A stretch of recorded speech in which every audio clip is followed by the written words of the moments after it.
Do you have ears to hear? Today, we're talking about being a good listener. Welcome back to Because of Christ. At the cross where I first saw the light and the burden of my heart rolled away. It was there by faith I received my sight, and now I am happy all the day. Because of Christ is a ministry of Providence Christian Church in Bargersville, Indiana, a ministry that exists to help you and your family grow deeper roots in the knowledge of the love of the Lord Jesus Christ.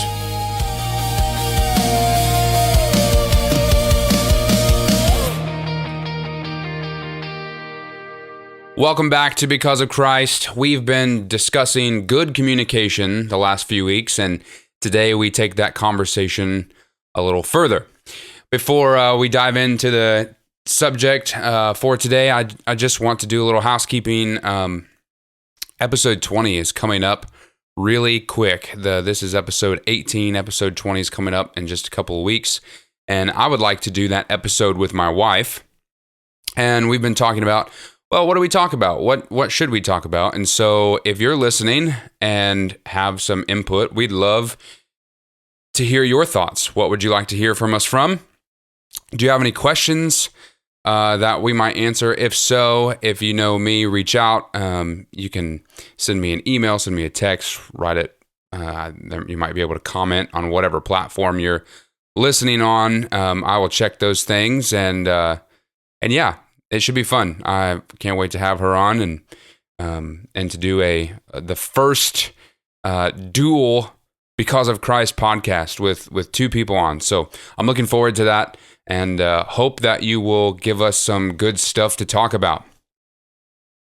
All right, so today we're talking about being a good listener. The last couple of weeks, we've talked about taming the tongue, and doing the hard work from that point of view. But there's an aspect of communication that almost never gets talked about, and that is listening. Before we get into some practicals, I want to talk about the basic understanding of what the Bible means when it talks about hearing or listening. And there's a word in particular that is used in the Old Testament and the Hebrew language for hearing or listening. And that word is Shema. Now, some of you might be familiar with the word Shema because it's a Hebrew word, but it also is most famously known as that prayer, the prayer that was taught to Israel and they recited often from Deuteronomy 6:4. It goes like this: Shema, O Israel, Yahweh is our God, Yahweh is one. So Shema, or hear, O Israel. The word Shema means hear, like to hear. It's an attention grabber. It has some emphasis behind it. Hear means that something important is being said, and it's something that you need to put your ears onto. But there's another aspect of this word that we need to consider because it's a two-edged word. It's a double meaning word. It's got a number of uses. But the other aspect of Shema is listening. And to listen from this Hebrew point of view, what this word means in the scriptures is that there's an aspect of obedience or action. All right, there's no other word in Hebrew used for obedience. It's Shema. It is the same as listen or hear. To Shema is to obey. So Exodus 19:5 is a good example. The Lord says, "So now then, if you will indeed Shema to my voice and keep my covenant, then you shall be my treasured possession among the peoples, for all the earth is mine." God wants those who he's speaking to not just hear the rumblings of his voice, like to put the audio waves in their ears. He wants them to listen, to obey. It's not for them to hear the words or the number of words or to parse the words and then to go, wow, can you believe how many times he said, you shall not, and then walk off like nothing happened. It's not to parse the sentence and know all of the different definitions of each word like you're a master of the sentence. No, to obey or to listen to what he says is to hear what he says and do it. Like, we can't just have sermons that are in the indicative sense, indicative. We can't have sermons that are just informational. You have to have sermons. You have to have something that goes with the teaching that is calling you to listen, stirring you up to obey. So he says, listen to my voice and keep my covenant. But then there was a promise, right? The promise was that if you listen and obey, you will be mine. So, do you want to be the Lord's? Do you want the promise of God? Then don't just hear the words, do something about them in a positive way. That is what is going on here with the word Shema. Listen.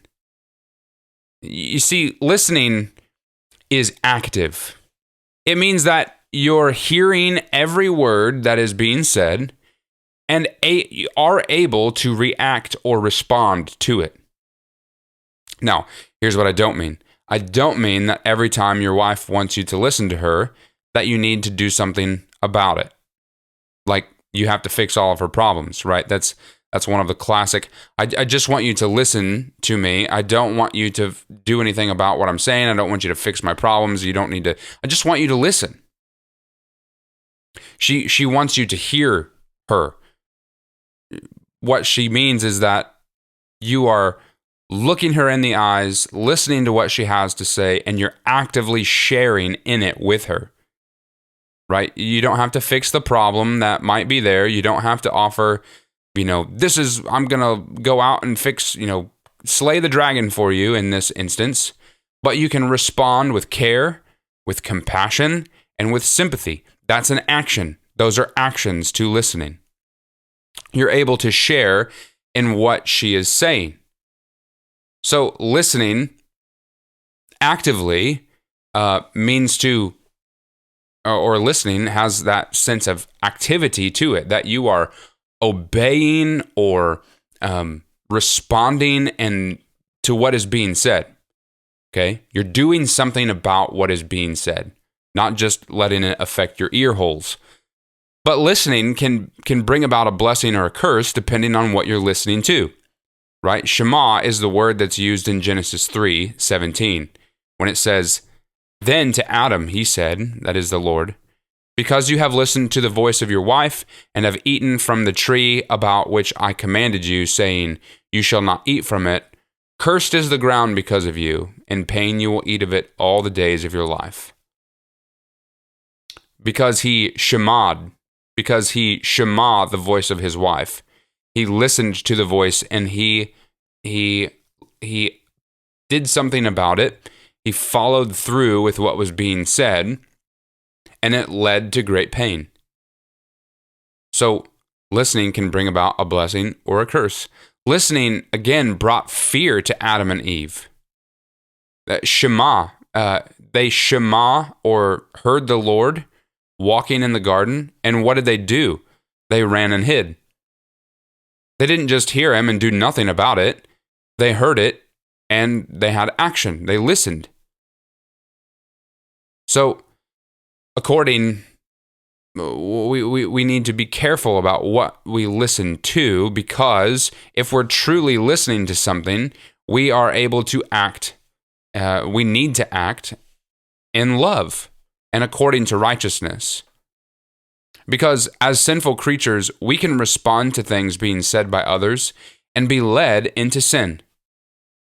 Our discernment isn't perfect. So we have to be careful to discern what voices we're listening to and what voices we're acting upon. Paul said, even if an angel of light comes and preaches a different gospel, let them be an anathema. So sometimes this is a tactic of the enemy. In the case of Jim Jones, right? He started out as a pretty normal guy, And as a pastor and a leader, preacher, etc., he started out as a pretty normal guy, and over time, his message changed, and he began to grow more and more weird. So this is a tactic of the enemy, to corrupt, to put people that were never believers, to put unbelievers in pulpits, essentially, in churches, making them believe that they're saved, but they're actually not, and then gathering people in through these trusted voices over time. People begin to trust and listen to this shepherd. Well, then the message changes. The heat to the pot gets turned up slowly. And so we have to be careful, no matter if it's a trusted voice or not, to discern what we're listening to, because what we're listening to, we're probably acting upon. Now, there is a type of listening that happens in our modern age, like maybe even right now. You've just got this podcast on in the background as background noise. Or I can listen to this podcast while I wash dishes or do this or do that, and there might be distractions. So you've got it on. It's like a passive listening. You're not really listening. You're just hearing. And you're not doing anything about it. Right? So there's a type of hearing that we believe that we're listening. Like, I'm going to listen to this podcast, or I'm going to listen to this song. Well, how many years did I listen to music and never understood the words? Now, I wonder if anyone else is like that. You sang this song or sang this melody and you I love this song, and bopped around to it. And then one day you figured out, oh, wow, these words are not great. Or, oh, wow, this is what this means. You weren't really listening. You were just hearing. So be careful what you listen to. Be careful to discern what voice you're acting upon, what voices are driving you. So this brings up a good point, that good listening requires attentiveness to all that is being said. Good listening is nearly hanging on to every word, so that you're gathering in what is being said and discerning, is it true or false? Is it good or evil? Is it leading me toward God or leading me astray? What is being said? Nearly hanging on every word.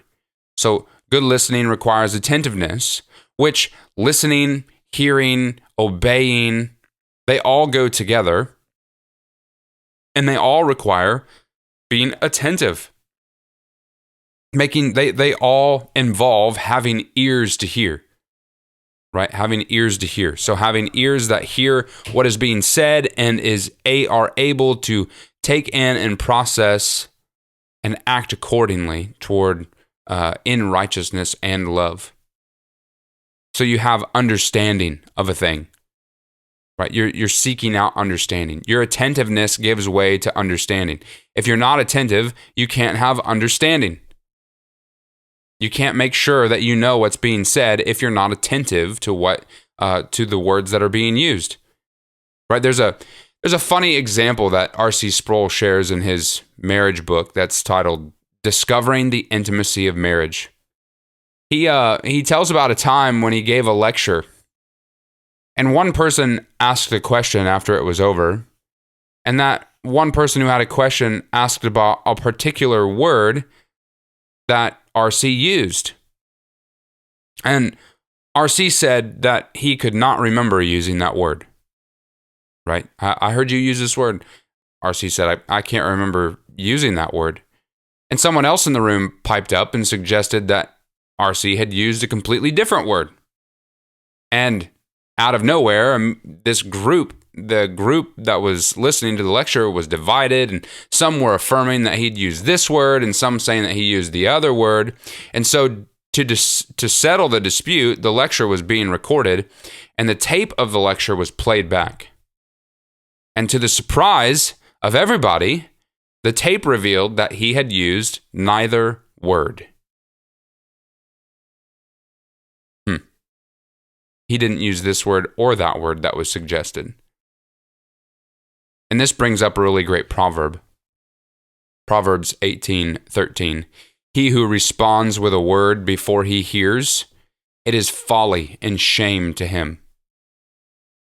The word used there in Proverbs 18:13 is, you guessed it, Shema. He who responds with a word before he Shema.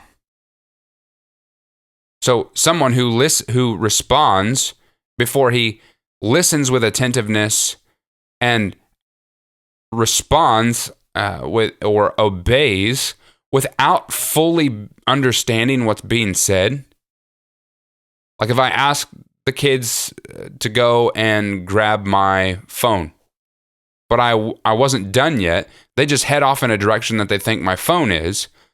And I was trying to tell them, I left my phone out in the van. Would you run out to the van and grab my phone? Or would you go get my phone? I think it's in the van. They took off, they moved without hearing the fullness of my sentence. They responded without understanding. If they would have taken some time to ask further questions or gather information, to take notes, and to take note of what was being said, they would have an easier time finding my phone. It's folly and shame to respond before you have full understanding of what is being said. This is why in biblical counseling, the counselor has to ask good questions and take notes. And this is why I believe you should take some sort of notes when listening to someone who's teaching or listening to preaching. When reading, I'm a notes in the margin guy. I've got a friend who says that if you don't read with a highlighter and a pen, are you really reading? It's a fool who says, yeah, I understand, when he hasn't even heard what's being said. I go back to children, and if you're like me, you've had experiences with children where you do a teaching or you say something and you go, okay, what did I say? Or you have a teaching and you say, do you understand? Yep. Okay, what did I say?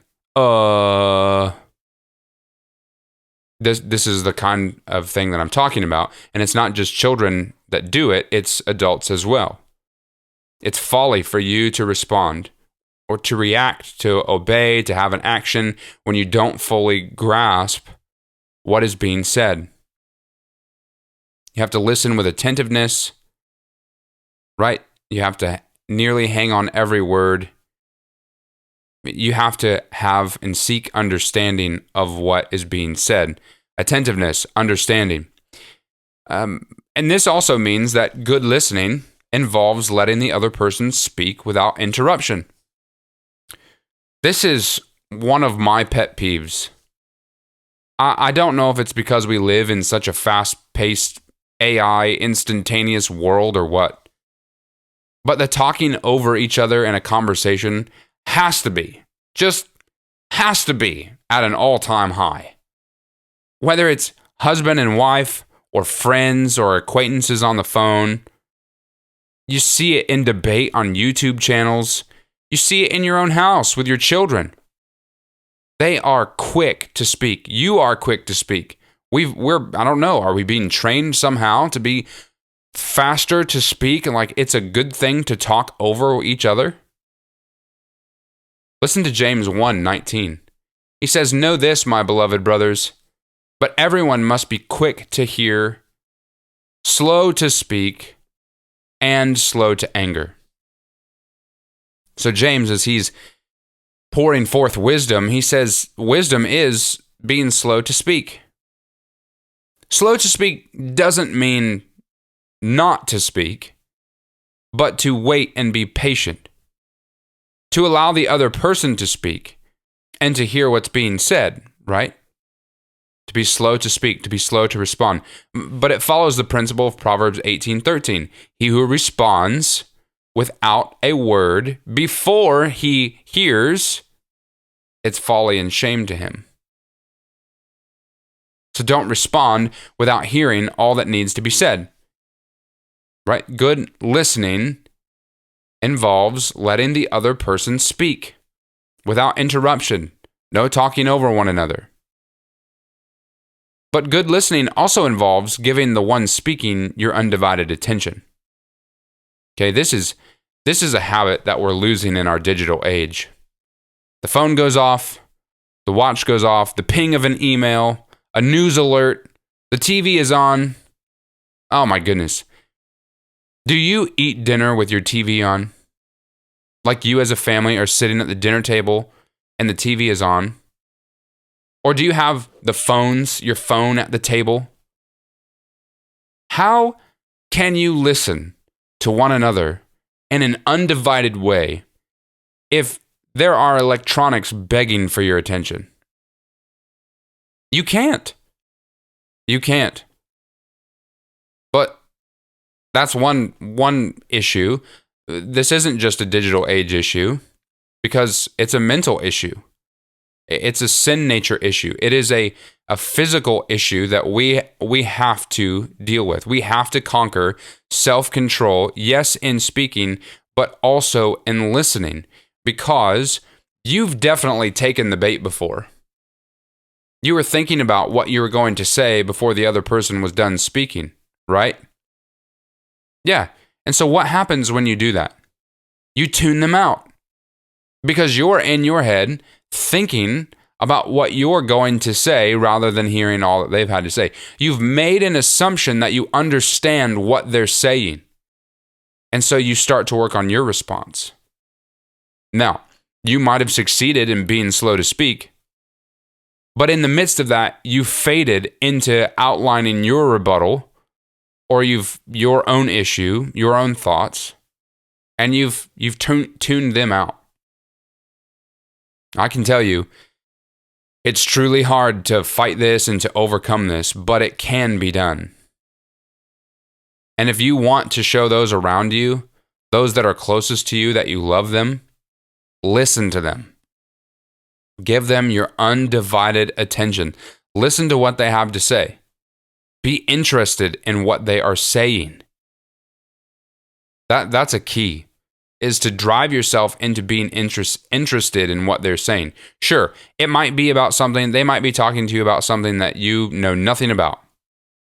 For an example, when my kids talk about video games or Lego sets, I'm tempted to zone out. But I can't, because I love them. And if I want to show them that I love them, I have to stay in the conversation. I have to stay and build them up and hear them out and ask questions and mull over what they're saying. Okay? I have to stay undivided. Can't pull out my phone and look at this. Before they speak, sometimes I have to tell them, hold on, let me finish this. Even in marriage, we can do this. We can try to talk to each other and someone's looking at the TV.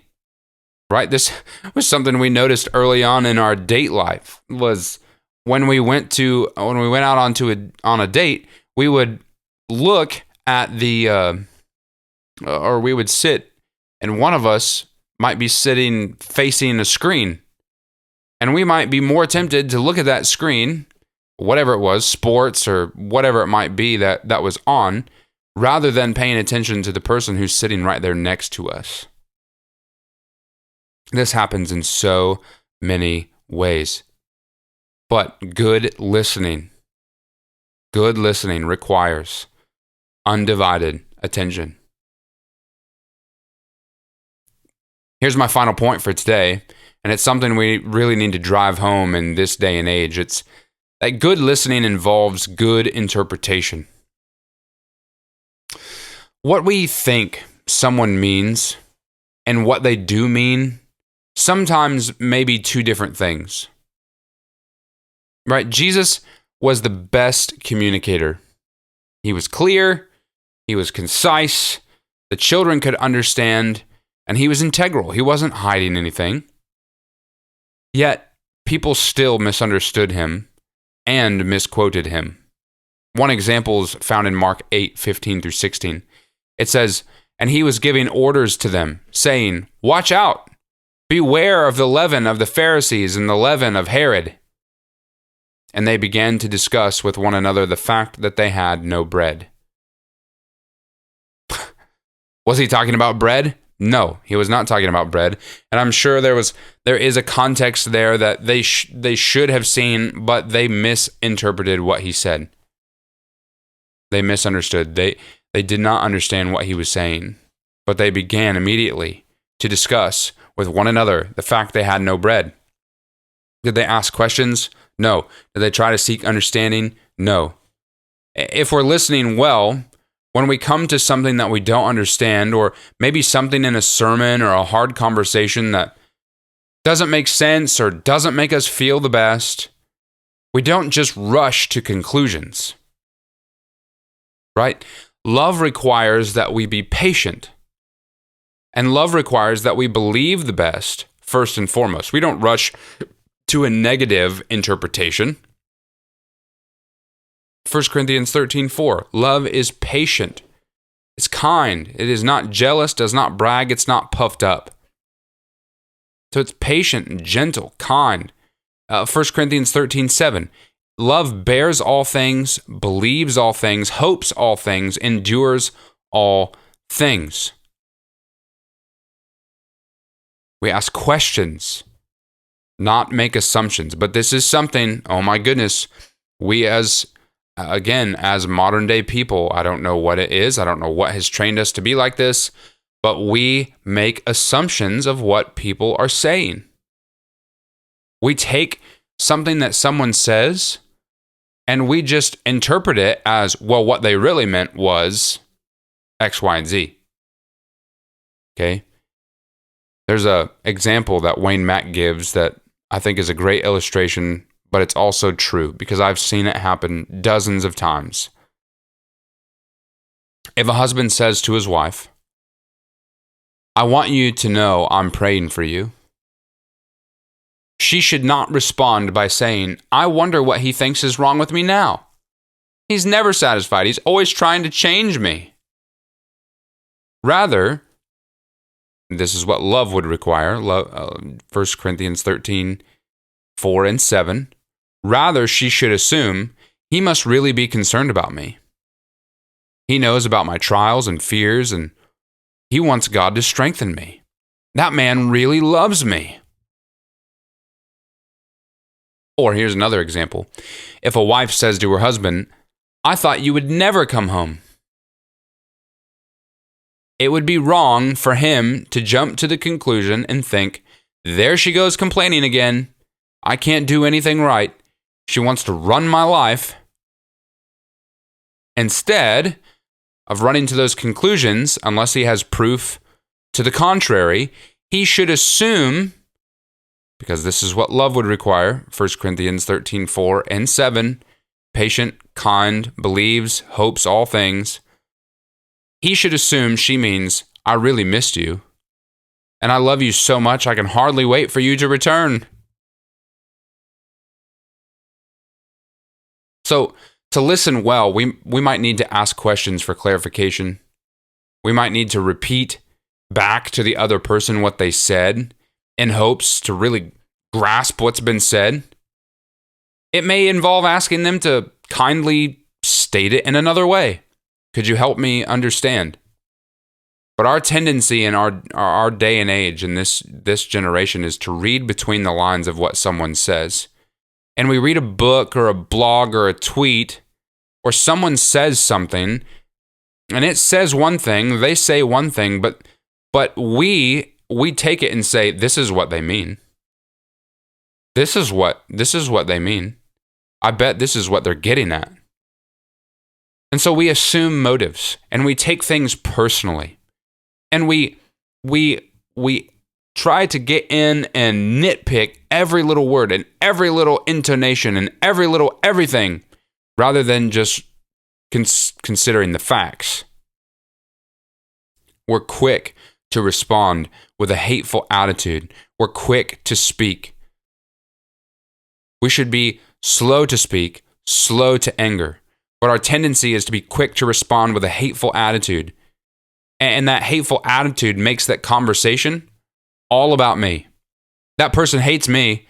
That person's trying to hurt me. That person doesn't like me. That person, whatever it is trying to come after me. It's me. It's all about me. It's me show. rather than responding in love and hoping for the best and bearing with the other person in all things and asking clarifying questions. That's the way we should respond.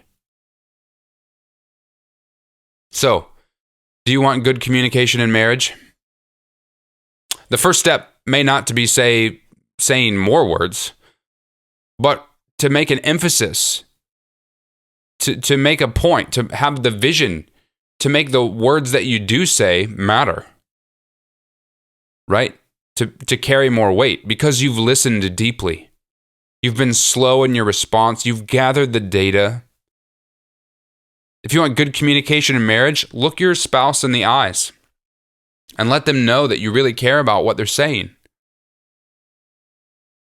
Let it be said of us what's said of the Lord as we model the ways of the Lord. Listen to the Psalm 22, 23 through 24 says, "You who fear the Lord, praise him. All you, seed of Jacob, glorify him and stand in awe of him, all of you, seed of Israel. For he has not despised, and he has not abhorred the affliction of the afflicted, and he has not hidden his face from him. But when he cried to him for help, he heard."